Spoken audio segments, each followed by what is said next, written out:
नर्मदे हर। आज हमारी माँ नर्मदा की परिक्रमा का 22वां दिन।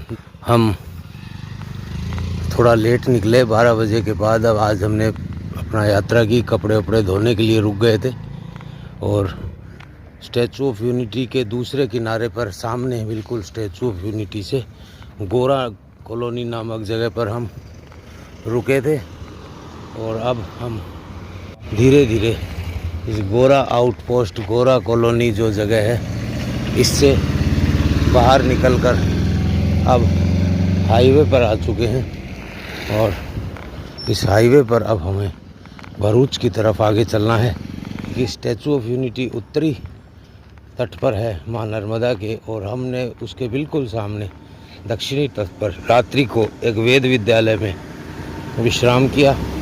आज सुबह अपने कपड़े इत्यादि धोए और 12 बजे हमने वहाँ से प्रस्थान किया और धीरे धीरे बढ़ते हुए अब हम आगे इस हाईवे पर आ चुके हैं और भरूच की तरफ, विमलेश्वर की तरफ हम आगे बढ़ रहे हैं। अंकलेश्वर, ये सब स्थान अब भरूच तक, हमारे मीठी तलाई तक आने वाले हैं। तो अब ये जो समंदर तक की यात्रा है, इसका एक छोटा ही भाग बचा है। लगभग 70-80 किलोमीटर और हमें चलना है और हम समुद्र में उस जगह पहुंच जाएंगे जहां पर माँ नर्मदा और सागर में जाकर विलीन होती हैं। वहां से हम माँ नर्मदा के दूसरे किनारे पर जाकर और उत्तर की परिक्रमा प्रारंभ करेंगे। तो आज का यह सफ़र, आज का ये यात्रा हमारा रहने वाला है सिर्फ इस हाईवे पर। देखते हैं आगे आज माँ कहाँ रुकने का आदेश करती है। इस समय हम माँ नर्मदा के किनारे खड़े हैं और अपने कल के विश्राम स्थल स्टैचू ऑफ यूनिटी से लगभग 5-7 किलोमीटर आगे वरुणेश्वर महादेव मंदिर में हम आज के लिए रुके हैं। आज हम ज़्यादा नहीं चल पाए। आज हमारी यात्रा का 22वां दिन।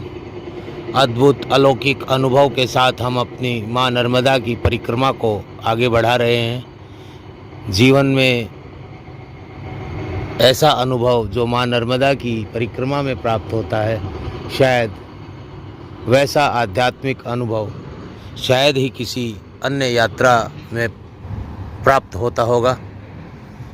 ये जो एक नहर का काम चल रहा है, इस समय हम सरदार सरोवर डैम से स्टैचू ऑफ यूनिटी से ज़्यादा दूर नहीं आए हैं। तो ये डैम का ही हिस्सा है जहाँ पे एक नहर का कार्य यहाँ पे नीचे चल रहा है। आप आवाज़ सुन रहे हैं मशीन की, वो मशीन की आवाज़, नीचे नहर जो भी आपको दिखाएंगे उसकी आवाज़ है। और यहीं ऊपर जहाँ ये क्रेन खड़ी है, इसके पीछे ही वरुणेश्वर महादेव मंदिर है, उसके भी दर्शन आपको करवाएंगे। अभी आप देख सकते हैं इस नहर का काम चल रहा है जो सरदार सरोवर डैम के पानी से आगे खेतों के लिए बनाई जा रही है। आप देख सकते हैं ये नहर का काम यहाँ पे चल रहा है और ये नीचे की तरफ जो है ये नहर है। नीचे मशीनों के द्वारा जलमार्ग बनाया जा रहा है। आप देख सकते हैं नीचे मशीनें कार्य पर लगी हुई हैं और किस प्रकार से इस जलमार्ग के, नहर के निर्माण का कार्य यहाँ माँ नर्मदा के किनारे सरदार सरोवर डैम के पास में हो रहा है। आप देख सकते हैं। थोड़ा और नीचे चलकर आपको दिखाते हैं कि किस प्रकार से सरदार सरोवर डैम के आगे भरूच की तरफ जब हम बढ़ रहे हैं और सरदार सरोवर डैम से स्टैचू ऑफ यूनिटी से 5-7 किलोमीटर आगे आने के बाद वरुणेश्वर महादेव मंदिर में हम आज के लिए विश्राम करेंगे। हमारी यात्रा का 22वां दिन। 13 नवंबर को जो परिक्रमा माँ नर्मदा की हमने आरंभ की थी, उस परिक्रमा को आज हमें चलते हुए 22 दिन हो चुके हैं और 500 किलोमीटर के लगभग हम चल चुके हैं। आप देख सकते हैं माँ नर्मदा का जल इस मानव निर्मित बांध से बड़ी ही गति से निकलता हुआ, और कुछ गेट खुले हैं, शायद 2 गेट खुले हैं, बाकी गेट बंद हैं। तो इस कारण से पानी का जो डिस्ट्रीब्यूशन सिस्टम है सरकारों द्वारा जो बनाया जाता है, वो आप देख पा रहे हैं। सामने आप पुल भी देख पा रहे हैं जो कि माँ नर्मदा को पार करने के लिए है। और पीछे का दृश्य आप देखना चाहें तो आप देख सकते हैं किस प्रकार से साइड में ये नहर का निर्माण का कार्य जारी है। और ये नहर कहीं ना कहीं खेतों में सिंचाई के लिए इस नर्मदा के जल को, माँ नर्मदा के जल को पहुंचाने के लिए बनाई जा रही हैं।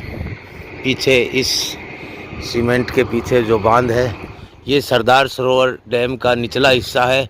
डैम काफ़ी ऊपर है। डैम को क्रॉस करके हम आगे आ चुके हैं। स्टैचू ऑफ यूनिटी को भी क्रॉस कर चुके हैं। वरुणेश्वर महादेव मंदिर आप देख सकते हैं, अति प्राचीन काल का ये मंदिर है।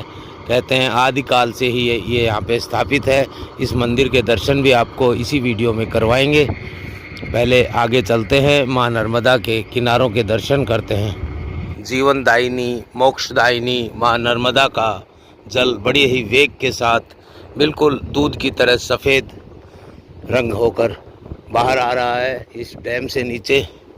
और ये डैम के बाद का एक स्टॉप डैम है छोटा, जिससे कि नहर निकालने की तैयारी चल रही है। और आप देख सकते हैं किनारे पूरी तरह से तोड़फोड़ की गई है मशीनों के द्वारा और यहाँ से नहर निकालने का कार्य किया जा रहा है। तो अब ये प्रकृति के साथ छेड़छाड़ है या माँ नर्मदा के मीठे जल को सदुपयोग करने के लिए ये अच्छा है या बुरा है? इस तरह से जिस प्रकार की तोड़फोड़ यहाँ पहाड़ में मचाई गई है मशीनों के द्वारा, वो सही है या गलत है, ये आप स्वयं निश्चित कर सकते हैं। और ये स्थिति इस समय यहाँ सरदार सरोवर डैम के नीचे की ओर आप देख सकते हैं। जलीय पक्षी भी नीचे पानी में आप देख पाएंगे। सुंदर जलीय पक्षी, नाम तो अभी मैं नहीं बता पाऊँगा, बतख जैसा पक्षी है। आप देख सकते हैं ऊपर डैम से माँ नर्मदा का जल बड़े ही तेज़ गति से सफ़ेद रंग का आते हुए उस पार एक पुल है। और इन किनारों को इस तरह से मशीनों के द्वारा नहर बनाने के लिए क्षतिग्रस्त किया गया है। आप देख सकते हैं नर्मदा के किनारे कंकर शंकर के रूप में आप देख पा रहे हैं, गोल पत्थर जो साक्षात शंकर का ही रूप नज़र आते हैं। इसीलिए नर्मदा का कंकर कहा जाता है, शंकर है। और यहाँ माँ नर्मदा किनारे ये दृश्य आप देख रहे हैं सरदार सरोवर डैम से नीचे के। अब आगे चलते हैं और आपको वरुणेश्वर महादेव के दर्शन करवाते हैं, जहाँ पर कि आज हम रुके हैं हमारी परिक्रमा के 22वें दिन रात्रि विश्राम के लिए।